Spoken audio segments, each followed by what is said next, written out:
Bonjour à tous et bonjour à toutes et bienvenue sur les différentes chaînes de Motors France pour la première manche de l'histoire du WTCC, le World Touring Car Championship sur le circuit de Monza.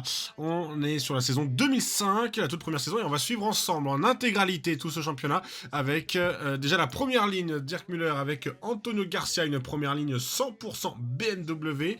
Gabriele Tarquini s'élancera de la troisième place aux côtés de Augusto Farfus. Nous avons Andy Prio, 5e, aux côtés de Jordi Genet. Ensuite, le Suédois Rickard Heidel avec l'Italien Fabrizio Giovanardi. Également, l'Américain, l'Anglais, James Thompson qui partira en 5e ligne. Alessandro Zanardi, notamment, 11e. On a également Larini qui partira à la 14e place, entre autres pour Alfa Romeo. Stefano Daste, 15e, qui partira aux côtés du Suédois Ekström. Dirk Müller, 17e, aux côtés de Tavano. Pas mal de constructeurs différents. Vous avez la grille qui défile en bas. Des noms comme Tom Coronel ou encore Rob Huff. Plus de 30 voitures engagées sur cette épreuve italienne. Des Seat, des Alfa Romeo, des BMW, Chevrolet notamment au rendez-vous sur cette épreuve de Monza. Et on retrouve pas mal de voitures et de modèles différentes, tous issus du championnat ETCC, fraîchement interrompu, fraîchement arrêté pour laisser place au WTCC. Un calendrier donc qui vous a été présenté au début de cette retransmission. On commence par Monza, on ira ensuite à Nevers sur le circuit de Manicourt. Silverstone sera le troisième rendez-vous. On passera ensuite sur le circuit d'Imola avant d'aller au Mexique pour aller sur l'Autodromo Miguel Abded. On retournera en Europe pour aller sur le circuit de Spa-Francorchamps suivi de Oschersleben. L'Istanbul Park accueillera le 8e round, accompagné du circuit de Valencia pour l'avant-dernière-manche, et puis la finale s'effectuera sur le circuit de Macao. Voilà donc pour les différentes informations au niveau des constructeurs. BMW, comme je l'ai dit, avec une 320i, Alfa Romeo avec des 156 entre autres. Nous avons Seat qui est présent avec tout au long de la saison plusieurs modèles, des Seat Toledo Cupra ainsi que des Seat Leon. Donc plusieurs modèles. On aura au courant de la saison des Ford Focus, on a bien sûr les Chevrolet Acitic, vous avez déjà pu voir un petit peu derrière, notamment des Honda Accord. On aura lors des manches plus tard, on aura des Peugeot également, Peugeot 407, mais ce sera par des représentants français. On en reviendra au moment venu. Voilà, mais le départ qui va bientôt avoir lieu sur cette épreuve milanaise, puisque le circuit de Monza étant situé pas très loin de Milan, bien entendu, la ville italienne. Et comme je l'ai dit, sur cette épreuve italienne, on a plus de 30 voitures engagées. En tout cas, c'est la course 1 pour l'instant. Elle vous est proposée sur nos différents services, YouTube, Dailymotion et TikTok. Bien entendu, vous pouvez aussi nous suivre sur les réseaux, tout comme le réseau social X, bientôt sur Threads, entre autres. Et puis, pour l'instant, c'est moi qui vais m'occuper de vous commenter toutes ces épreuves avant de basculer et de voir notamment ce qui vous plaira et de vous proposer de meilleurs contenus. La grille de départ va donc se former là, dans quelques instants. Et on était vraiment à cette époque dans l'après-Super Tourisme. Super Tourisme qui avait été popularisé par notamment le championnat britannique, le BTCC. Et c'est à cette période-là d'ailleurs que le Touring Car a eu un essor. Les constructeurs avaient mis beaucoup d'argent, s'étaient beaucoup engagés. Et la saison 2005 restera à jamais la première saison de l'histoire. Et très certainement l'une des plus mémorables d'un point de vue engagement. Allez, les voitures qui s'immobilisent sur la grille de départ. Et une première ligne 100% BMW avec derrière une ligne 100% Alfa Romeo. On voit notamment au niveau des BMW plusieurs générations. En fond gris, on a surtout des générations de la E46. On a même, de ce que je vois, une Civic là, tout derrière, juste devant les Medical Cars. Et le drapeau vert est agité à l'arrière pour signifier que tout est bon sur la grille de départ. Les feux vont s'allumer. Et c'est parti! Très bon départ de la part des BMW de tête.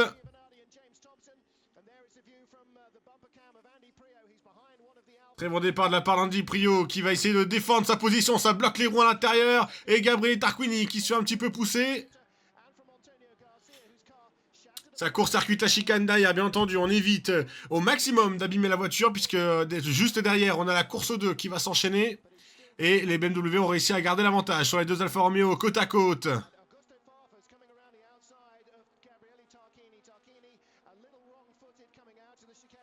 Et on part pour une course de 9 tours sur cette première manche. Le deuxième gros freinage avec cette chicane avant les Lesmo. Et pour l'instant, pas d'incident majeur à noter hein, sur ce départ. Très bonne chose à savoir. Alors que derrière, ça quand même, ça se décale au niveau des différentes Seat. Et ça maintient les positions. Pour l'instant, on sort des Lesmo pour Andy Prio. Qui garde l'avantage sur l'autre BMW. Et on arrive au virage NASCAR que derrière, ça tente un freinage pour la numéro 1, pardon, pour Andy Prio qui était juste derrière, excusez-moi.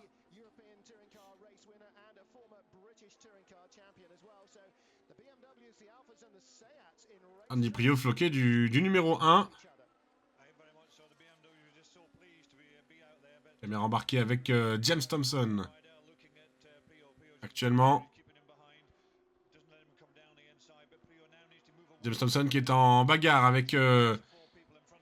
Oh, alors que derrière, je crois que c'est parti, ça a frotté un peu, je crois, derrière. On n'a pas forcément pu bien voir, mais oui, il y a de la fumée. Oh oui, c'est même parti à la faute. Dans le gravier.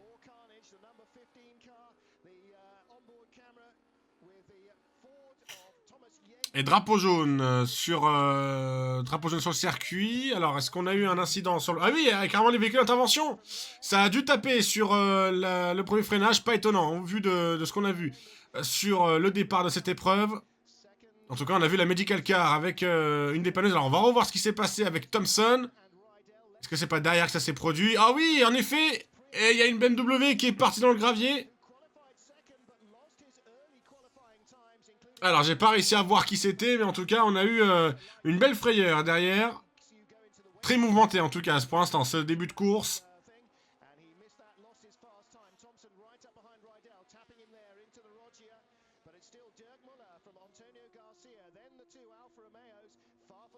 Et Antonio Garcia. Alors, on va revoir ce départ, donc, avec Antonio Garcia qui était sur la gauche de votre image, dans la BMW bleue. Robeuf qui était parti un peu plus loin. Andy Prio qui était parti un peu plus loin, excusez-moi.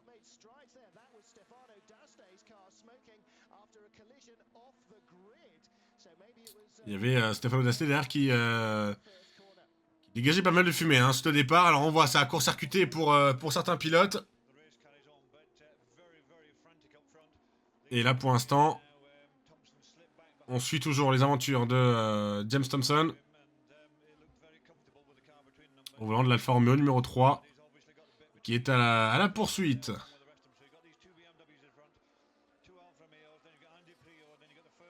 De son équipier. Alfa Romeo qui sont engagés sur 4 voitures. Hein, 4 voitures officielles du team Alfa Romeo Racing Team. Numéro 2, numéro 3, numéro 6 et numéro 7.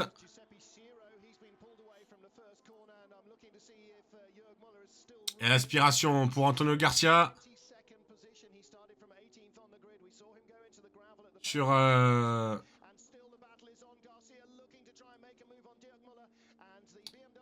Müller. Et on est au tour numéro 3. Après 2 tours, Dirk Müller, Antonio Garcia, Augusto Farfus, Gabriel Tarquini, Andy Prio et Rydell.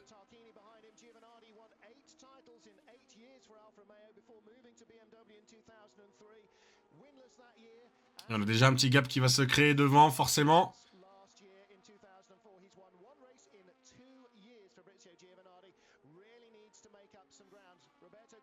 Et c'est là que c'est là qu'on va voir hein, ceux qui vont le mieux s'en sortir à ce niveau-là.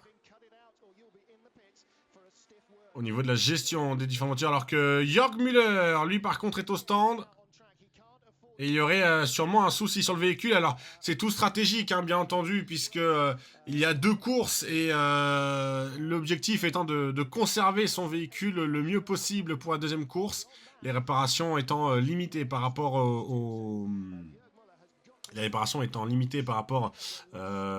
temps attribué. Et parfois, il faut peut-être mieux abandonner sur une course pour pouvoir faire la seconde, plutôt que de risquer de ne pas marquer de points sur la première et d'avoir une voiture non conforme pour la seconde. C'est le risque qui peut se produire, bien entendu. Dirk Müller, toujours en tête de cette épreuve, suivi par Alessandro Zanardi, par Antonio Garcia, pardon. Il est 2 Alfa Romeo de Augusto Farfus et Gabriele Tarquini. Farfus qui d'ailleurs essaie d'attaquer à l'intérieur sur Antonio Garcia, un petit peu au forceps, portière contre portière, et ça passe pour Augusto, et Antonio qui essaie de rattraper son véhicule et qui va perdre pas mal de place sur cette mésaventure, au point même qu'Andy Prio va passer 4ème, et l'Espagnol qui a tout perdu dans cette mésaventure. Et par contre, sûrement que Tarquini va tenter sa carte à son tour au freinage. Non, il se rabat derrière. Il reste derrière, l'Italien.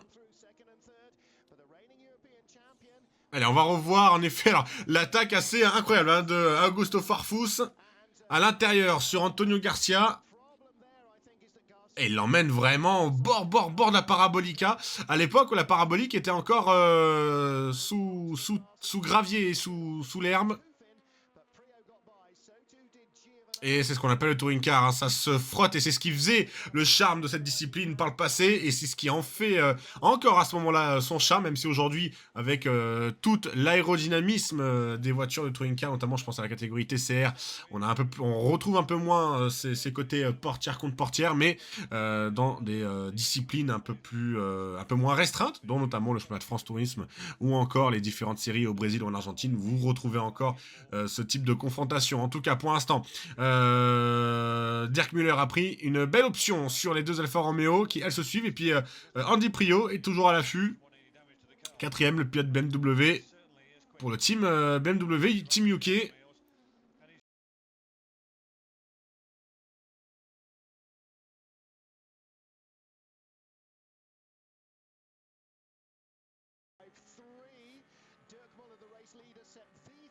Lap of the race on lap 3, 159.552, 1,000ths of a second separating the speed of the first and fourth place BMWs, and they were both 0.6 to 0.7 of a second quicker on that lap alone than the 2 Alfa Romeos. Now in qualifying the conditions were too cold. Alfa Romeo's cars struggling for front end grip. Et au franchissement de la ligne, après 4 tours, Dirk Müller a 1 seconde 5 d'avance sur Gabriele Tarquini et Andy Prio. Derrière aussi, les écarts se creusent, hein, bien entendu.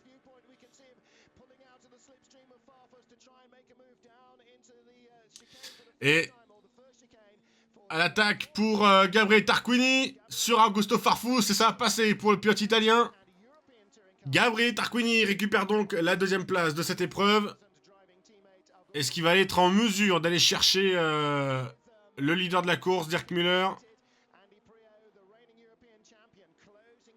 Et connaissant Augusto Farfus, il va pas forcément se laisser faire, mais surtout on a Andy Prio derrière. Et on est déjà au 6ème tour. 5 tours ont été effectués. Il y a eu une petite coupure, bien entendu. Et Andy Prio s'est rapproché hein, des 2 Alfa Romeo, tandis que Dirk Müller est toujours devant parti. Par contre, Antonio Garcia est sous la menace derrière.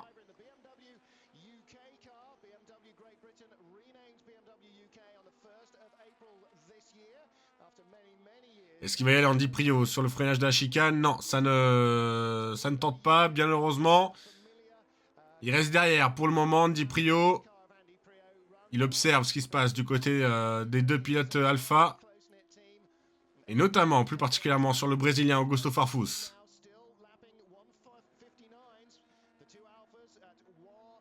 Sortie des Esmo. Et on part pour la ligne droite avant le freinage d'Ascari, alors que derrière on a vu 2 Alfa Romeo côte à côte. À la chasse toujours d'Antonio Garcia avec sa BMW. Et on les voit côte à côte derrière. Oh, alors qu'on a une Ford Focus, la 14.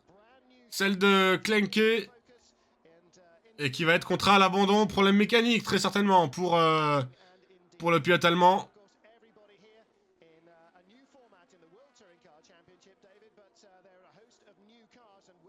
Qui est engagé sur une Ford Focus pour le team Ford Hotfield Sport.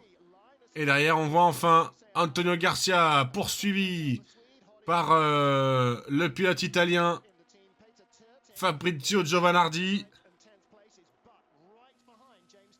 Caméra embarquée avec James Thompson.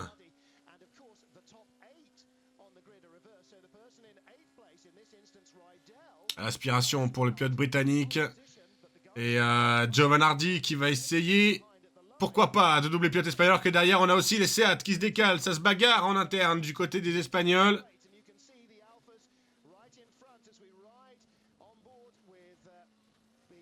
Et on est toujours à la même situation alors que Andy Priault qui s'attaque à Augusto Farfus. Est-ce que ça va passer pour le Britannique qui va être à l'extérieur pour le prochain freinage? Il défend sa place à Augusto. Et ça reste devant pour le Brésilien pour l'instant. Déjà première menace de la part du Britannique.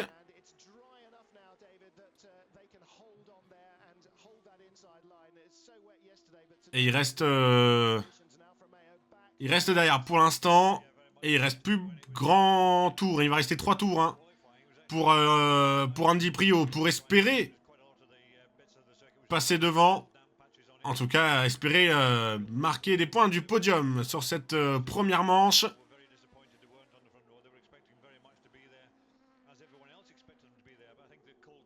Il passera pas Ascari, ça m'étonnerait. Il se présente au rétroviseur pour essayer d'intimider son adversaire.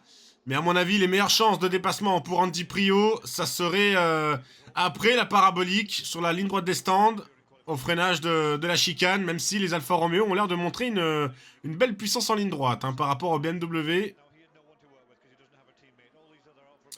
Et devant, Dirk Müller, il s'échappe.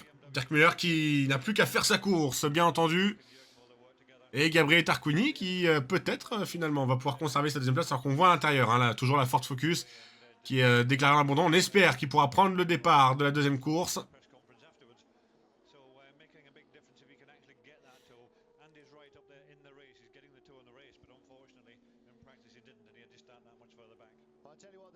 Et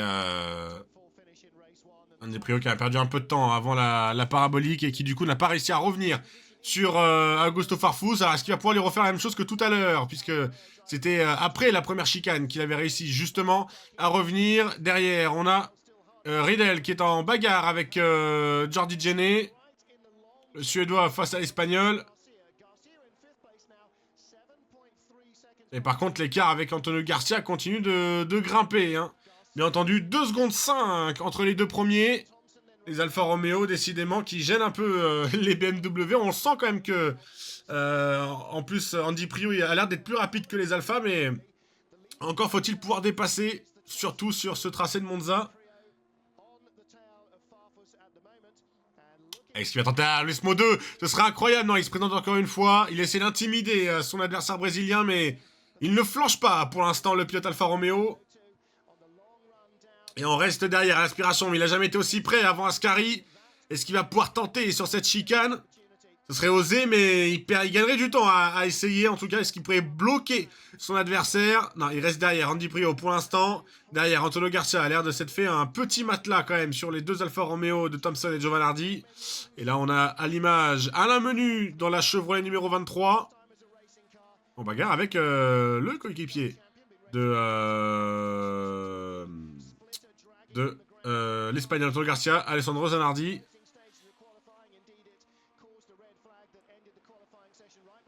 Alors qu'on voit quand même le splitter avant de la Chevrolet d'Alain Menu, légèrement plié. Je pense qu'il a dû avoir un petit contact plus tôt dans la course. Zanardi qui se montre un petit peu impatient derrière le pilote suisse.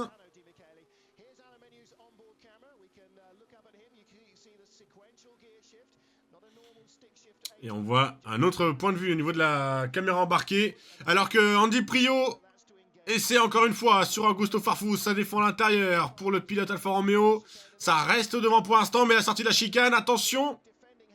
Andy a l'air d'être mieux sorti que le pilote Alfa Romeo. Et c'est le dernier tour. Dernier tour sur cette épreuve de Monza. 9 tours déjà, oui, on a déjà eu 8 tours d'écoulés. Ça passe très très vite en touring car. Est-ce qu'il va y aller? C'est sa dernière chance, c'est le dernier tour pour pouvoir passer pour Andy Prio. Non, pour l'instant, il reste derrière. On tente pas le tout pour le pilote BMW.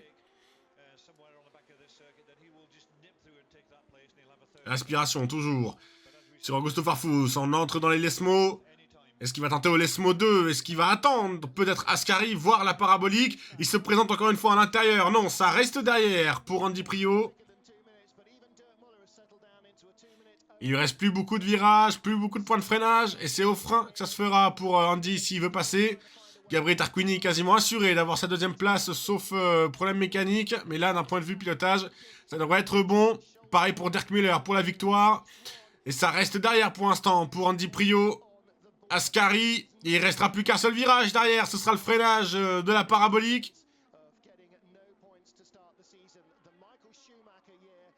Et à l'aspiration, Andy Prio, il se présente à l'intérieur.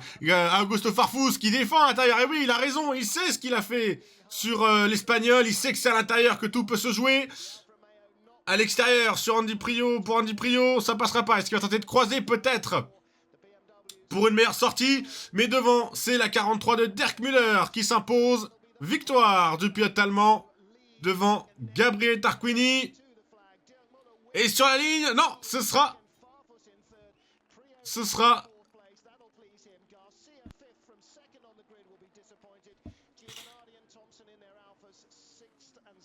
c'est Augusto Farfus qui donc finit 3ème devant Andy Prio. Et la 5ème place revient à Antonio Garcia. 6ème place pour Fabrizio Giovanardi, suivi par James Thompson. Ensuite Ricard Heidel et Jordi Gene pour la suite du classement. Très belle course en tout cas, et très beau pilotage montré par Dirk Müller. Voilà, on revoit le classement comme je vous ai dit. Müller, Tarquini, Farfus, Prio, Garcia, Giovanardi, Thompson et Riedel. Seuls les 8 premiers marquent des points. Jordi Gene 9ème devant Alessandro Zanardi. Terting 11ème, Cotsiago 12ème, Ernesti 13ème, Ekström 14ème, Tom Cornell 15ème.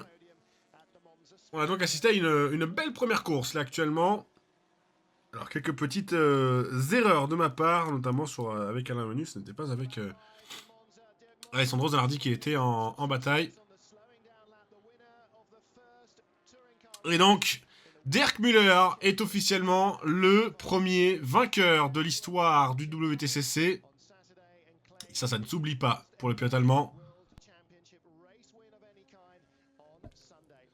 Et qui offre, par la même occasion, la première victoire pour BMW.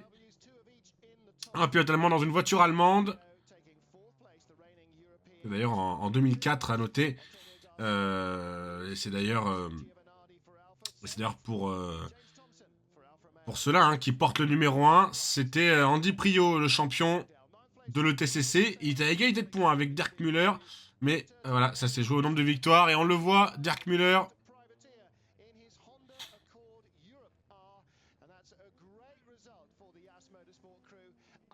Très content chez BMW allemande. Team Allemagne de ce résultat. Et on va se laisser pour l'instant. C'est la fin de la première course. On vous remercie d'avoir regardé la première course de Monza. Et on se retrouve très rapidement pour la deuxième épreuve de Monza. Bonne journée à tous.